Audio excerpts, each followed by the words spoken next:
Masturbasi adalah topik yang sering dianggap tabu, meskipun sebenarnya ini adalah bagian alami dan sehat dari kehidupan seksual. Dalam pembahasan ini, kita akan menjawab berbagai pertanyaan yang mungkin ingin kamu ketahui tetapi enggan untuk ditanyakan. Pernahkah kamu bertanya-tanya bagaimana kebiasaan ini mempengaruhi emosi, hubungan, atau kesehatan mentalmu?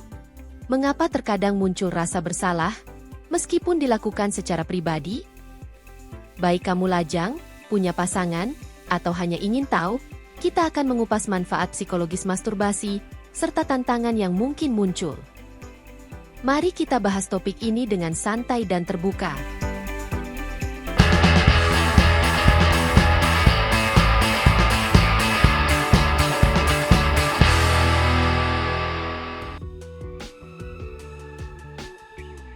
Masturbasi adalah cara alami untuk mengeksplorasi tubuh kamu sendiri dan memahami apa yang membawa kenikmatan.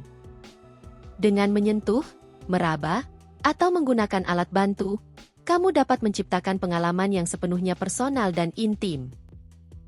Aktivitas ini adalah tentang koneksi dengan diri sendiri, memberikan kesempatan untuk menjelajahi sensualitas tanpa tekanan dari luar. Meskipun sering dianggap tabu, masturbasi menawarkan banyak manfaat, baik secara emosional maupun fisik. Dari menjadi cara untuk menjembatani kebutuhan seksual yang tidak terpenuhi, hingga membantu mengurangi stres atau bahkan sebagai alat terapi, masturbasi adalah bagian dari perjalanan menuju keseimbangan dan kenikmatan. Dengan pemahaman yang tepat, ini dapat menjadi alat untuk memperkaya hubungan kamu dengan diri sendiri dan orang lain. 1. Sisi gelap dari kenikmatan. Masturbasi sering dianggap sebagai cara untuk merasa rileks dan menikmati kenikmatan. Tapi bagi sebagian orang, hal ini bisa menimbulkan rasa bersalah. Ini disebut ego dystonic masturbation dalam psikologi. Pernahkah kamu merasa malu setelah melakukannya? Perasaan ini biasanya muncul ketika tindakan kamu bertentangan dengan keyakinan pribadi kamu. Mungkin karena kamu dibesarkan dalam lingkungan yang menganggap seks tabu, atau mungkin ajaran agama kamu mengajarkan untuk menghindarinya. Terkadang, ini hanya perasaan bahwa apa yang kamu lakukan itu salah. Namun, yang perlu diingat adalah, tidak ada yang perlu kamu rasa bersalahkan. Kamu berhak menikmati tubuh kamu sendiri tanpa rasa malu atau bersalah. Ini adalah urusan pribadi, dan tidak ada yang perlu tahu. 2. Sebuah strategi seksual. Meskipun masturbasi biasanya dilakukan sendiri, hal ini sangat berkaitan dengan hubungan seksual kamu dengan pasangan dan bagaimana perasaan kamu tentang pengalaman itu. Psikolog punya 2 teori untuk menjelaskan mengapa orang kadang berhubungan seks dengan pasangan, juga melakukan masturbasi, yaitu model kompensasi dan model pelengkap. Jika kamu merasa pasangan tidak memenuhi semua kebutuhan seksual kamu mungkin menggunakan masturbasi untuk mengisi kekosongan, mencari kepuasan di area yang kurang dipenuhi pasangan. Ini disebut model kompensasi, karena kamu mengimbangi kekurangan tersebut. Di sisi lain, model pelengkap mengatakan, meskipun pasangan kamu hebat di ranjang, masturbasi masih bisa menambah kenikmatan. Ini bisa memberikan sensasi tambahan yang membuat pengalaman seksual menjadi lebih memuaskan. 3. Dunia yang berbeda. Masturbasi bisa menjadi pilihan utama ketika kamu dan pasangan tidak cocok secara seksual. Ini bisa terjadi jika kamu berdua punya preferensi yang berbeda, seperti posisi yang disukai, atau cara pandang yang berbeda tentang foreplay dan aftercare. Penelitian menunjukkan bahwa ketidakcocokan seksual adalah alasan banyak orang memilih masturbasi daripada berhubungan seks dengan pasangan. Lagi pula, kamu paling tahu apa yang tubuh kamu butuhkan. Jadi, saat keinginan seksual kamu tidak sepenuhnya terpenuhi, masturbasi bisa menjadi cara untuk mendapatkan kepuasan yang kamu inginkan. Selain itu, orang juga masturbasi karena alasan lain, seperti mengeksplorasi fantasi seksual, memenuhi dorongan tertentu, atau menghindari risiko yang bisa terjadi jika mereka berhubungan seks tanpa masturbasi. 4. Single and ready to mingle. Masturbasi bisa membantu mengisi kekosongan dalam kehidupan seksual kamu, atau meningkatkan kenikmatan, yang berperan penting dalam kepuasan seksual secara keseluruhan. Tapi, apakah kamu perlu berada dalam sebuah hubungan untuk merasakannya?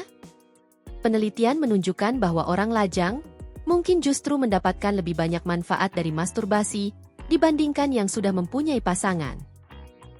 Studi menunjukkan, wanita lajang yang sering masturbasi mengalami orgasme yang lebih intens.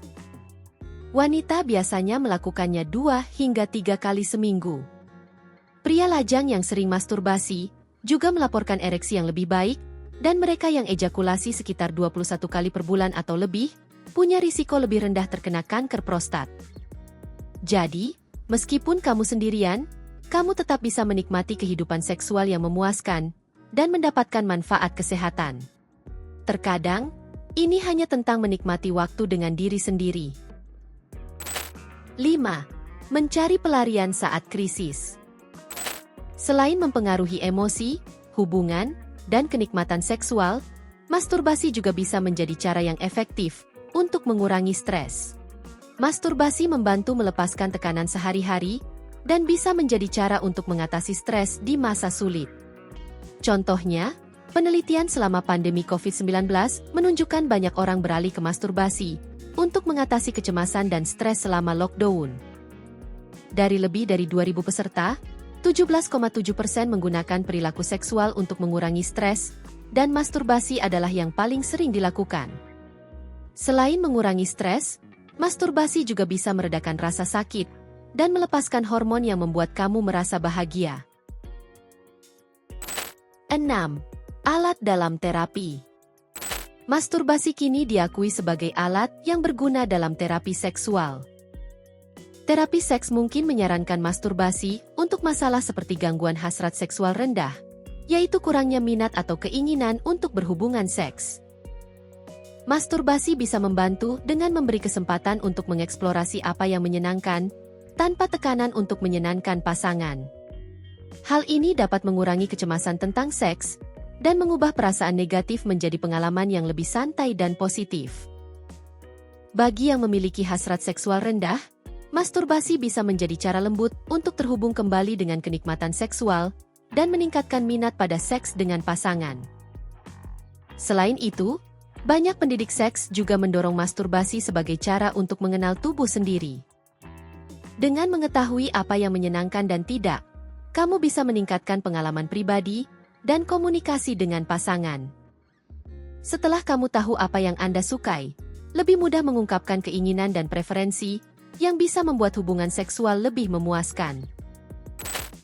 Apakah topik ini relevan bagi kamu? Bagikan pendapat kamu di kolom komentar. Kami harap video ini memberikan pandangan baru tentang bagaimana masturbasi bisa memperkaya kehidupan pribadi dan seksual kamu. Ingat, memahami dan menerima aspek-aspek ini bisa sangat membebaskan dan memberdayakan. Jika kamu punya pertanyaan lebih lanjut, jangan ragu untuk bertanya. Kami akan berusaha membantu kamu memahami seksualitas dan menghilangkan stigma seputar topik ini. Terima kasih sudah menonton, dan sampai jumpa di video berikutnya.